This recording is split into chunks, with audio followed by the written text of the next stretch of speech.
vegetables that kept nations fed during the Second World War and could do so again.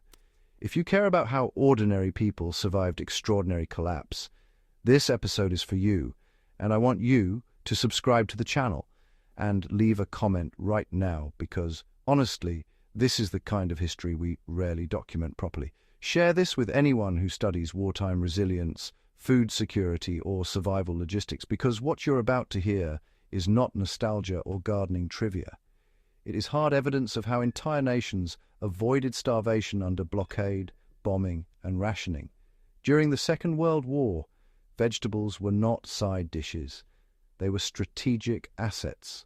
They were grown in bomb craters, public parks, schoolyards, and back gardens.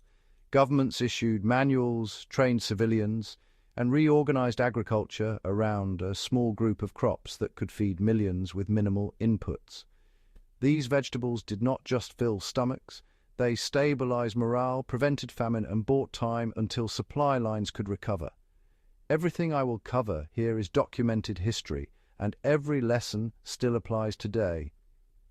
This is not a romantic story about victory gardens.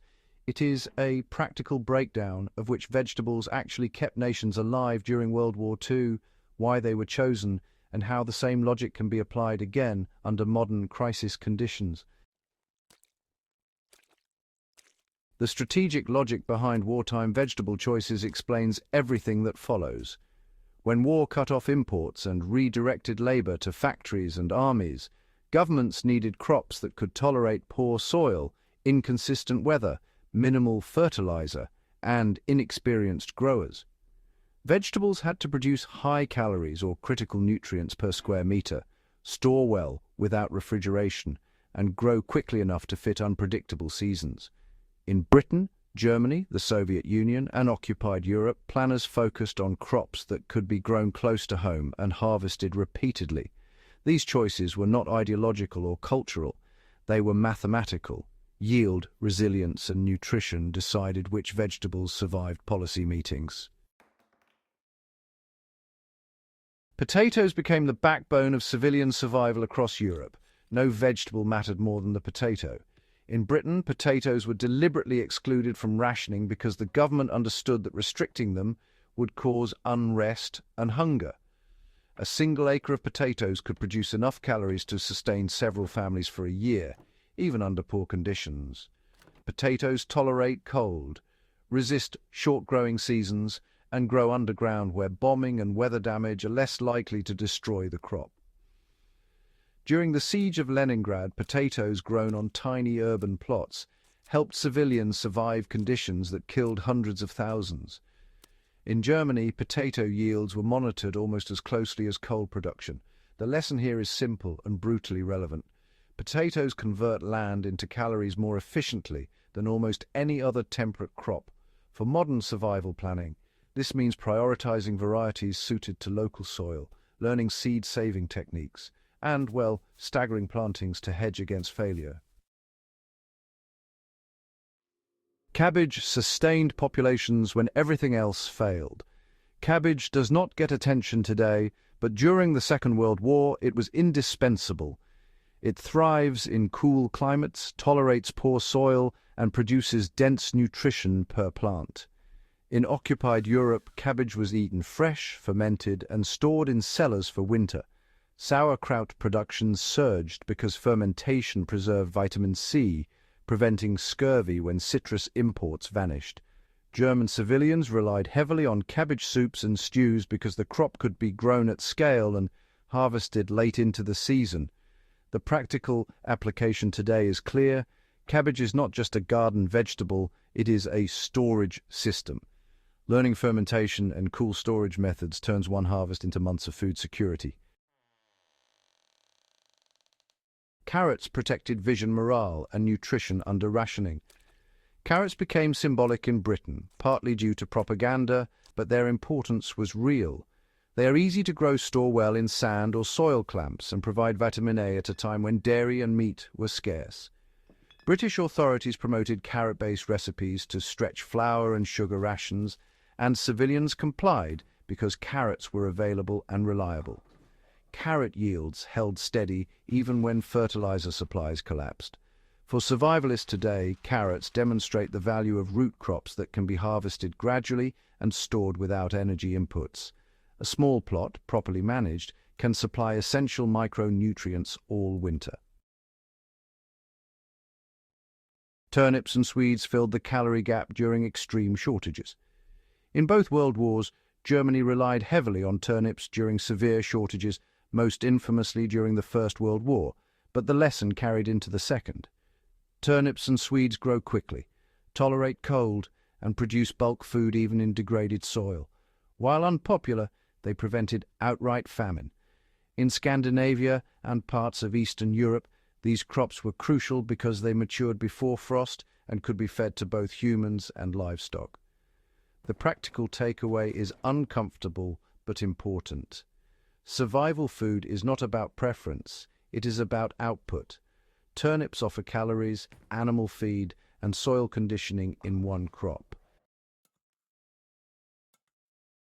Beans and legumes quietly prevented protein collapse. While vegetables dominated calorie supply, protein shortages were a constant threat. Beans, peas, and lentils filled this gap. In Britain, dried peas and beans became staples because they could be imported in bulk early in the war and later grown domestically. In occupied territories, climbing beans were favored because they produced heavily in small spaces. Legumes also improved soil fertility, reducing dependence on industrial fertilizer. For modern application, this means integrating beans into any food resilience plan, not as a side dish but as a core protein source, and preserving them through drying rather than freezing. Onions became essential for preservation and disease prevention.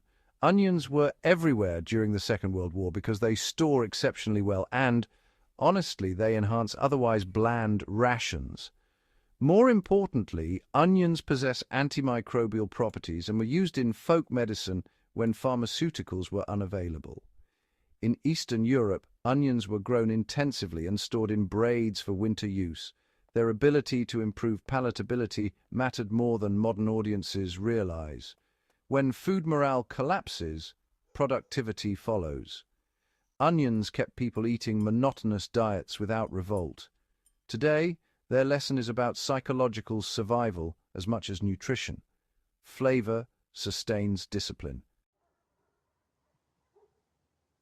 Leafy greens provided emergency vitamins in urban environments. Spinach, kale, and chard were grown in city gardens because they matured quickly and could be harvested repeatedly. During the Blitz, Londoners grew greens in rubble-filled lots because they needed fast-growing vitamin sources.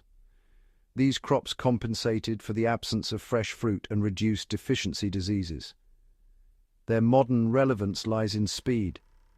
In a sudden crisis, leafy greens can produce edible food in weeks, not months. They are not storage crops, but they stabilize health while long-term food systems recover.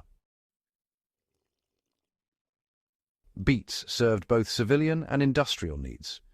In Germany and the Soviet Union, sugar beets became a critical domestic replacement for imported cane sugar. Civilians ate the roots, cooked the greens, and processed sugar when possible. Beets grow in cold climates and tolerate heavy soil. For survival planning, beets illustrate the advantage of multifunctional crops that serve nutritional and processing roles simultaneously. What governments understood that modern people forget about food resilience? Wartime planners treated vegetables as infrastructure. They issued planting calendars, soil management guides, and yield targets. Civilians were trained, not merely encouraged. The lesson is that food security requires coordination and discipline. For individuals today, this means treating gardens as systems, not hobbies. Crop rotation, seed saving, storage planning, and redundancy are non-negotiable if food production is meant to function under stress. How this knowledge applies today without nostalgia or fantasy. Modern supply chains are efficient but brittle. The same principles that guided wartime agriculture apply now. Prioritize calorie-dense root crops, resilient brassicas, protein-providing legumes, and fast-growing greens. Learn preservation methods that do not rely on electricity. Grow food where you live, not where it is convenient. The Second World War proved that urban populations can feed themselves partially if knowledge and effort align. Vegetables did not win the war, but they prevented collapse. Armies move on logistics, and civilians survive on calories. The vegetables discussed here kept nations functioning when imports failed and infrastructure burned.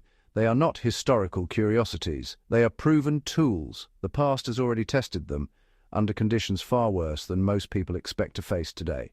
If this kind of deep, practical history matters to you, subscribe to the channel, share this episode with fellow researchers and survivalists, and leave a comment with the crop you believe mattered most during the war, or the one you think we are most unprepared to grow today.